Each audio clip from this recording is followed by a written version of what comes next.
In Brussels next week, the focus will be on the future of relations between the European Union and Switzerland. Switzerland is struggling with a framework agreement that the EU wants to enforce and that demands more concessions from Switzerland than it would like to grant.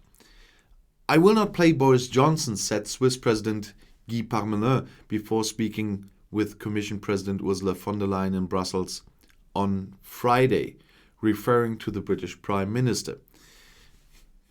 Johnson had threatened to break off negotiations during Brexit last year several times. In contrast to Brexit, Switzerland doesn't want to get out of an agreement, but rather find a solution to further develop it, said Parmelin, who is also Minister of Economics, to the Sunday newspaper Le Matin Dimanche. That's, my French is not that good. Le Matin Dimanche. Parmelin also belongs to the party with the largest number of voters, the right-wing SVP, which is vehemently against the agreement. However, Switzerland has had a coalition government with the four most important parties for decades. The 7 members of the government are always looking for consensus. Party politics are kept as far as possible away from that. Relations between the EU and Switzerland are governed by several bilateral agreements.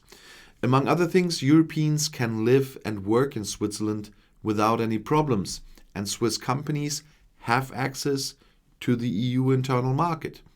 With the new framework agreement, however, Switzerland fears new regulations on its state aid, a weakening of its wage protection measures, and possibly more access for EU citizens to Swiss social benefits. If it accepts the treaty, the government fears that critics will force a referendum and the agreement will fail in a referendum. The EU does not want Switzerland to participate in joint projects without a framework agreement and no longer wants to update the existing bilateral agreements.